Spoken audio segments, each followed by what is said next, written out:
إن الحمد لله نحمده ونستعينه ونستغفره ونتوب إليه ونعوذ بالله من شرور أنفسنا ومن سيئات أعمالنا من يهده الله فلا مضل له ومن يضلله فلا هادي له أشهد أن لا إله إلا الله وحده لا شريك له وأشهد أن محمدا عبده ورسوله اللهم صل على محمد وعلى آل محمد قال الله سبحانه وتعالى يا أيها الذين آمنوا اتقوا الله حق تقاته ولا تموتن إلا وأنتم مسلمون.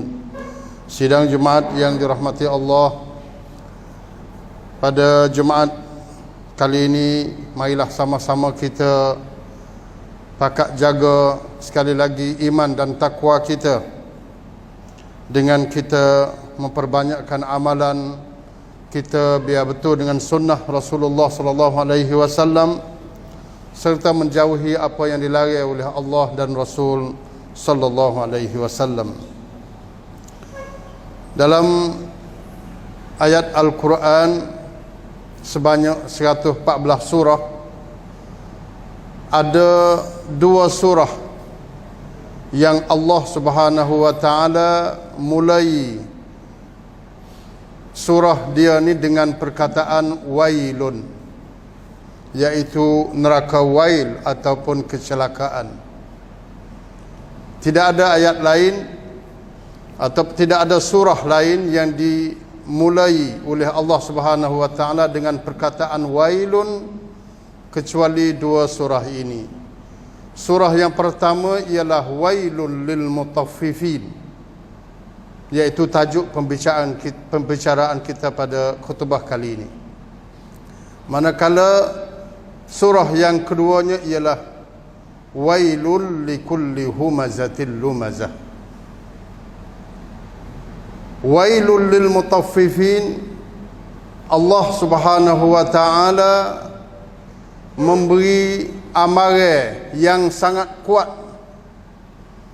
kepada ahli Madinah pada ketika itu, sewaktu Rasulullah SAW berhijrah buat satu kota Islam di Al-Madinatul Munawwarah, maka didapati sebahagian daripada adat orang-orang Madinah pada masa jahiliah ialah suka tipu timbangan,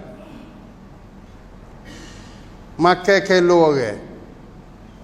Jadi ayat ini sekaligus untuk nak tegur kepada orang berniaga yang suka tipu mata kilo. Lalu Allah Subhanahu wa taala berfirman wailul lil mutaffifin, neraka wail ataupun kecelakaan bagi mereka yang suka menipu mata kilo. Allah Subhanahu wa taala menerangkan lagi bagaimana penipuan itu berlaku. Lalu Allah Subhanahu wa taala menafsirkan maksud al-mutaffifin itu ialah alladzina idza iktalu 'alan nasi yastawfun. Apabila dia beli hak orang, dia timai hak orang untuk nak beli ke dia, yastawfun, dia sempurna. Sekilo 100 gram molek kalau dia nak timai ataupun nak suka hak orang, nak beli hak orang. Wa idza kaluhum aw wazanuhum yukhsirun. Tetapi apabila dia nak jual ke orang, dia suka, dia timai untuk dia nak jual ke orang, yukhsirun, dia mengurangkan mata kilo. Keadaan manusia yang berniaga seperti ini, Allah menyebut kata mereka akan masuk neraka wail ataupun wailun, kecelakaan, celaka dia tu. Walaupun dia berniaga banyak mana, walaupun dia tu menjadi orang yang kaya raya di dalam perniagaan, businessman, korporat dan sebagainya, tetapi kalaulah dia hasil daripada duk tipu mata kelo, duk suka menyuka ataupun duk timbal menimai hasil daripada penipuan, maka Allah Subhanahu wa taala menjanjikan dia dengan azab yang sangat pedih di dalam hari akhirat nanti. Ayat ini pada zahirnya memberi ancaman yang sangat kuat kepada peniaga. Kalau kita mudah-mudah faham. Karena mutaffifin ialah orang yang tipu mata kelo. Tetapi ulama tafsir daripada dulu dan sekarang telah pun memberi penafsiran yang sangat luas, yang bukan sahaja orang menego sahaja dak, yang diancam oleh Allah sebagai wailun, sebagai orang panggil apa, neraka wail ataupun kecelakaan ini. Al-mutaffifin di sini bukan orang tipu mata kelo sahaja, tetapi umum kepada orang yang tidak bersikap adil. Apabila dia buat kesalahan daripada diri dia sendiri yang melakukan kesalahan, maka dia maaf cincai gitu ya. Tetapi kalaulah kesalahan yang sama dilakukan oleh orang lain, maka dia tu riuh rendah, hibur, seolah-olahnya kesalahan itu merupakan kesalahan yang sangat besar, padahal kesalahan yang sama dia sendiri yang melakukan. Ini juga termasuk ke dalam lingkungan orang yang al-mutaffifin ataupun at-tatfif, orang yang suka menipu timbangan. Cuba kita mari tengok dalam keluarga kita, anak isteri kita, apakah kesalahan-kesalahan yang dilakukan oleh anak dan isteri kita. Sekiranya mereka melakukan kesalahan, maka sudah tentu kita marah. Kita buat satu hukuman yang sangat berat. Tetapi apabila kesalahan yang sama kita lakukan, maka kita maaf, kita tak ada buat salah apa, maka juga itu dikatakan kita adalah orang yang mutaffifin, orang yang at-tatfif, orang yang orang panggil berat timbangan. Apa dia tipu dalam apa dia kilo, mata kilo. Kita salah buat pecah pinggan, pecah gelas, sepak kok ni.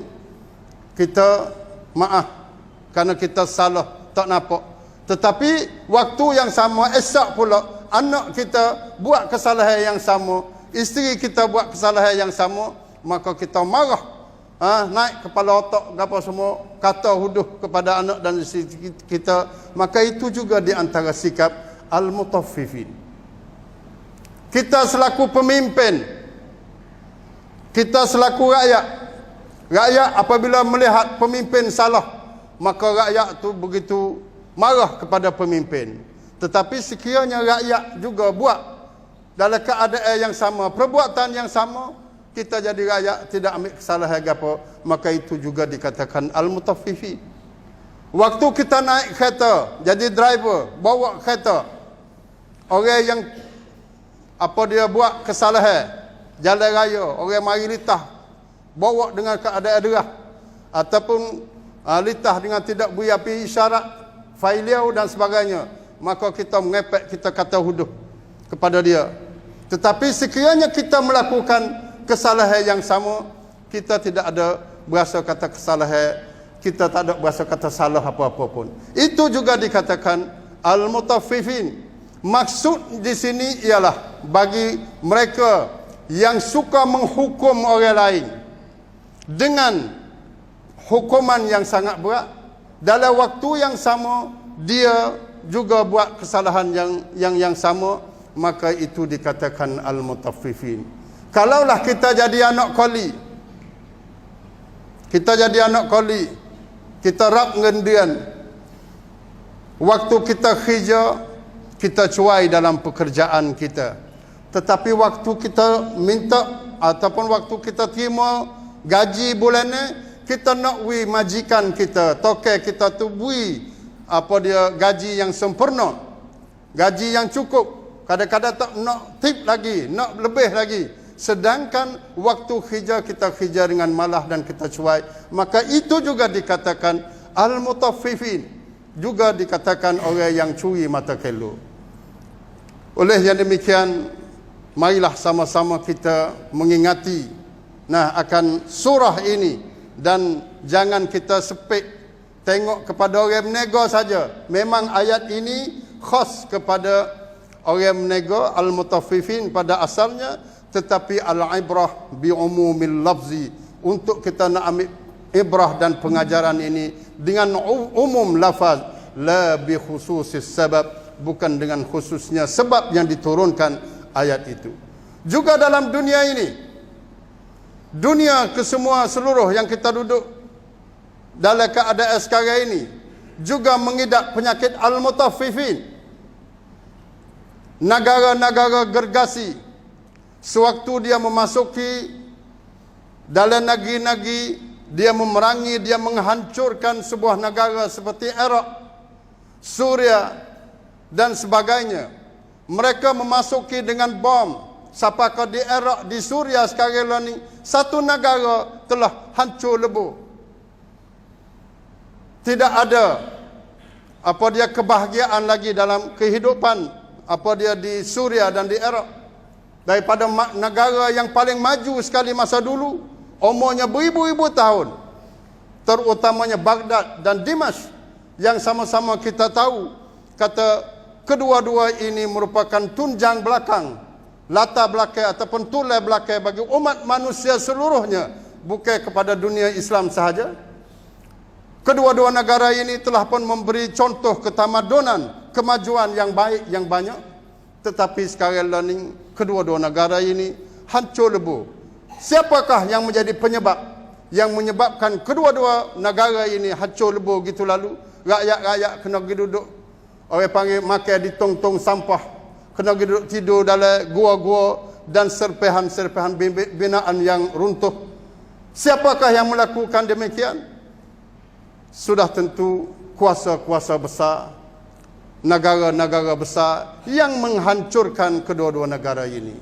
Tetapi apabila negara lain, terutamanya Turki, yang sekarang ini nak orang panggil nak membantras ataupun basmi, nak peram penjahat yang berada di sempadan, maka dunia seluruhnya mengatakan bahawa Turki adalah pengganas.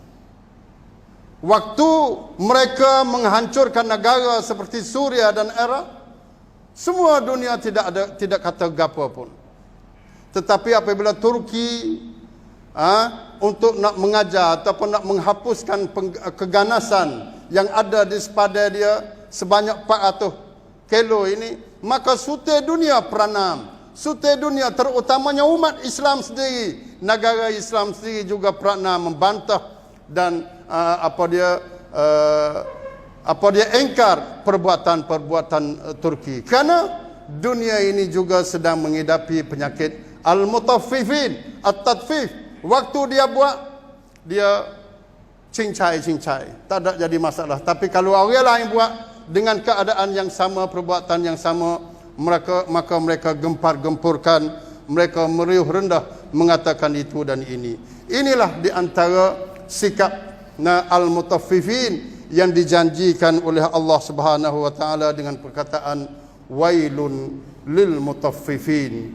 Oleh itu, marilah sama-sama kita mari cek diri kita sendiri di hari ini. Sama ada pribadi kita, waktu kita jadi ayah, kita memimpin keluarga, adakah kita juga termasuk ke dalam golongan orang yang mutaffifin? Sewaktu kita jadi peniaga, adakah kita juga tergolong ke dalam golongan al-mutaffifin? Sekiranya kita menjadi majikan, ketua, caunai, ataupun kita menjadi pegawai kerajaan, kita menjadi pemimpin, Tun Imam, Oboto, ataupun seterusnya, adakah kita sekarang ini menjadi al-mutaffifin? Melihat orang lain buat melakukan kesalahan, kita riuh rendah, tetapi kesalahan yang sama sekiranya kita buat, kita dia cincai-cincai gitu ya. Maka sekiranya kita melakukan perbuatan ini, maka kita juga tergolong ke dalam golongan ayat wailun lil mutaffifin. Na'udzubillahi min dzalik. Barakallahu li wa lakum fil Qur'anil azim wa nafa'ani wa iyyakum bima fihi minal ayati wadh-dhikril hakim wa taqabbala minni wa minkum tilawatah innahu huwas samiul alim. Wa astaghfirullahal azim li wa lakum wa ufawwidu amri ila Allah.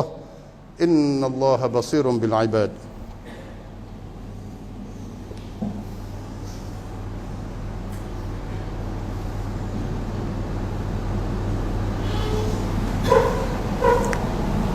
Alhamdulillahi al-fardis samad alladhi lam yalid wa lam yulad wa lam yakul lahu kufuwan ahad. Asyhadu an la ilaha illallah wahdahu la syarika lah wa asyhadu anna Muhammadan abduhu wa rasuluh. Allahumma salli ala Muhammad wa ala ali Muhammad. Qala Allah subhanahu wa ta'ala wailul likulli humazatil lumazah. Ayuhan nas, usikum wa nafsi bitaqwallahi azza wa jal, faqad fazal muttaqun. Wail yang kedua, sidang jemaat yang dirahmati Allah, yang disebut di dalam awal surah dalam qiraat ialah wailul likulli humazatil lumazah. Wail, neraka wail bagi mereka yang suka mengata kepada orang lain, sama ada dengan perbuatan ataupun dengan perkataan. Wailun likulli humazah, al-hammaz bil qaul wal lammaz bil fa'li. Humazah, wailun likulli humazah, orang yang suka mengata dengan lidah, kata ke orang, buat fitnah, membohongi orang, membunuh karya ataupun sejarah orang dengan tuduhan-tuduhan yang pelbagai. Orang baik, orang soleh, orang pendakwah ataupun orang yang berjasa kepada Islam, tetapi dia usaha membunuh dengan lidah dia, dengan perkataannya. Wal lumazah, dan dengan perbuatannya, usaha dia. Duduk tulis dalam Facebook, dalam Line, untuk nak menghancurkan orang, lukis gambar-gambar untuk nak lolian, buat selora ataupun nak menghina, kosak untuk nak menghinakan seseorang sehingga maruah orang yang dituduh itu jatuh ataupun orang panggil mati. Mati dalam maknawi. Mati karya dia, mati sejarah dia. Kita nak bunuh orang ni dua perkara. Yang pertamanya bunuh apa dia, jasad dia, bunuh tubuh dia. Yang keduanya kita bunuh sejarah dia. Bunuh sejarah itu dikatakan fitnah. Dan Rasulullah, Allah Subhanahu wa taala mengatakan al fitnatu asyaddu minal qatli. Fitnah untuk kita nak menuduh, nak mengaruk kepada orang, mereka-reka sejarah dia dengan perkara yang bukan ini, lebih dahsyat dan lebih besar daripada kita bunuh diri dia ni. Kita bunuh dia, dia mati. Tetapi kalau kita bunuh dalam keadaan dia duduk hidup, dia buat baik pongan dia, merata-rata, tetapi kita mari duduk mengenak sejarah dia, maka itu sampai bila-bila pun dia panggil gapo, sejarah dia tu hitam. Terutamanya kepada ulama. Kita kena beringat molek. Ulama pada masa dulu, beribu tahun, beratus tahun, dengan jasa dia, bukunya, kitabnya, anak muridnya, pelajarnya, malaikatnya, segala binatangnya, pakak duduk istighfar kepada dia. Data-data kita ni mari tak kenal, tak tahu, tak hafaz walaupun ayat muqaddam pun, tidak hafal walaupun satu hadis pun, tapi kita berani untuk nak mengata tuduh kepada mereka. Maka ini juga dikatakan al-hammaz ataupun al-lammaz. Maka Allah Subhanahu wa taala memberi ancaman yang sangat berat. Wailul likulli humazatil lumazah.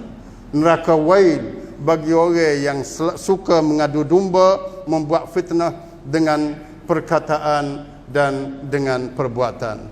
Jadi ikhwan yang saya hormati sekalian, dalam khutbah kita pada pagi ini, pada hari ini, marilah sama-sama kita insaf orang yang orang panggil menjadi kecelakaan, orang bankrupt. Wailun Wail yang pertama ni ialah al-mutaffifin, orang yang suka makan mata kelo, sama ada dalam perniagaan ataupun dalam kehidupan harian. Dan wail yang keduanya ialah orang yang suka menjatuhkan maruah orang dengan lidah dan perbuatannya. Maka kedua-dua jenis ini dijanjikan oleh Allah dengan wail, dengan neraka wail ataupun dengan kecelakaan. Walaupun hidup dia tu digelar Tan Sri, Datuk, Tok ini dan Tok ini pun banyak pangkat pun, tetapi sekiranya dia masih beramal dengan amalan keji ini, maka Allah Subhanahu wa taala akan menjanjikan dia dengan azab yang amat pedih. Marilah sama-sama kita berselawat ke atas Nabi Muhammad sallallahu alaihi wasallam, kerana kita diperintah, disuruh supaya berselawat ke atas Nabi Muhammad sallallahu alaihi wasallam. Rasulullah sallallahu alaihi wasallam sendiri bersabda, "Man shalla alayya salah sallallahu alaihi biha ashra." Sesiapa yang berselawat ke atas aku satu kali, maka Allah akan berselawat ke atasnya sebanyak 10 kali. Allahumma salli ala Muhammad wa ala ali Muhammad. Qala Allah subhanahu wa ta'ala, "Inna Allah wa malaikatahu yusalluna ala nabi ya ayyuhalladzina amanu sallu alaihi wa sallimu taslima." Allahumma salli ala Muhammad wa ala ali Muhammad. Allahumma ighfir lil muslimina wal muslimat wal mu'minina wal mu'minat al ahya'i minhum wal amwat. Allahumma a'izz al islam wal muslimin wa adhill al shirka wal mushrikin wa dammir a'da'aka a'da' ad-din. Allahumma ahlik al yahud. Allahumma alayka bil yahud. اللهم أهلكهم، اللهم شتت شملهم، اللهم فرق جمعهم، اللهم أرنا فيهم عجائب قدرتك يا عزيز يا جبار يا ذا الجلال والإكرام. اللهم انصر المستضعفين في كل مكان، اللهم انصر المستضعفين المظلومين في سوريا وفي العراق وفي فلسطين وفي كل مكان. اللهم انصر المجاهدين في كل مكان الذين يجاهدون لتكون كلمة الله هي العليا وكلمة الذين كفروا السفلى برحمتك يا أرحم الراحمين. ربنا ظلمنا أنفسنا وإن لم تغفر لنا وترحمنا لنكونن من الخاسرين. ربنا آتنا في الدنيا حسنة وفي الآخرة حسنة وقنا عذاب النار. عباد الله، إن الله يأمر بالعدل والإحسان وإيتاء ذي القربى وينهى عن الفحشاء والمنكر والبغي يعظكم لعلكم تذكرون.